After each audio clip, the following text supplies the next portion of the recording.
નમસ્કાર, હું દીપલ. આપ જોઈ રહ્યા છો ગાંધીનગરની સૌપ્રથમ web news channel live Gandhinagar.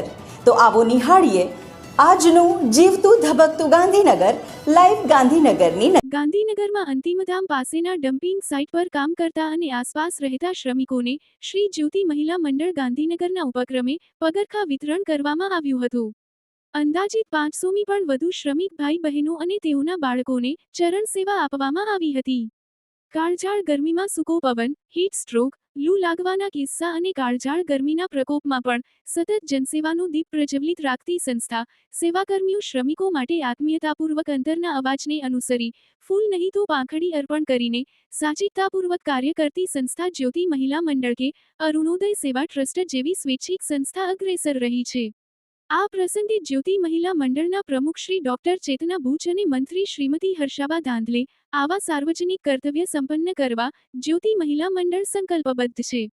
જ્યારે ડમ્પિંગ સાઇટના શ્રમિકોને પણ ભર ઉનાળામાં અહીં આવીને ચરણ સેવા પૂરી પાડનારા સ્વર્ગીય અરુણભાઈ બુચને યાદ કર્યા હતા. આ પ્રસંગે મનપા ગાંધીનગરના નગરસેવક શ્રી પદમસિંહભાઈ અને શ્રી ભરતભાઈ દીક્ષિત ખાસ ઉપસ્થિત રહ્યા હતા. આ પ્રસંગે જ્યોતિ મહિલા મંડળના પૂજાબેન પેસવાની, વ્યવસ્થાપક શ્રી ખરાડી સહિત અનેક અગ્રણી ઉપસ્થિત રહ્યા હતા. શ્રી શશિકાંત મોઢા, શ્રી પ્રદીપ સોલંકીએ શુભેચ્છા વ્યક્ત કરી હતી. જ્યારે શ્રીમતી જ્યોત્સનાબેન બુચ અને સંસ્થાના ઉપપ્રમુખ શ્રીમતી નીરુબેન નાયકે આટલી ગરમીમાં શ્રમિકોનું સ્વાસ્થ્ય સરસ રહે તેવી પ્રભુને પ્રાર્થના કરી હતી. પારસમણી ફાઉન્ડેશન દ્વારા પૂજ્ય રવિશંકર મહારાજને પુષ્પાંજલિ અર્પણ કરવામાં આવી.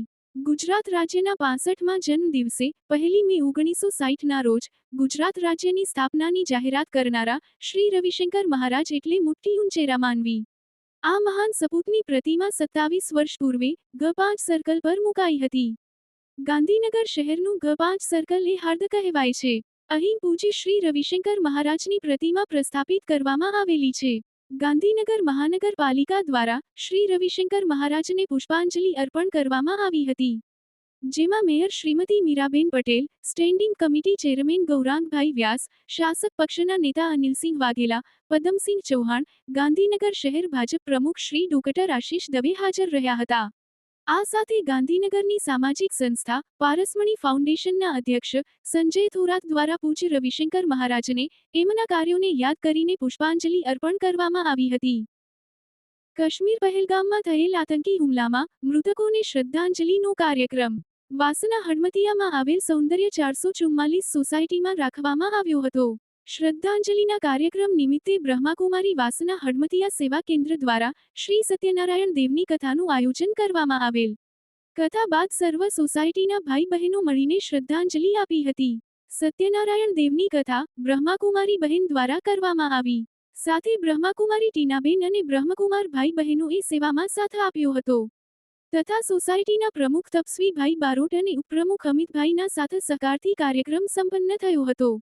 સત્યનારાયણ દેવની કથા બીકે હંસા દીદી દ્વારા કરવામાં આવી હતી. જગત ગુરુ આદિ શંકરાચાર્ય જન્મોત્સવ ઉજવણી નિમિત્તે દર વર્ષની જેમ આ વર્ષે પણ શ્રી સમસ્ત બ્રહ્મ સમાજ ગાંધીનગર જિલ્લાના પ્રમુખ શ્રી વિપુલભાઈ ઠાકર દ્વારા નિઃશુલ્ક છાશનું વિતરણ કરવામાં આવ્યું હતું. જેમાં ઘણી મોટી સંખ્યામાં રાહદારીઓ અને રાહ પર જતા વાહનોમાં ઠંડી છાશનું વિતરણ કરવામાં આવ્યું.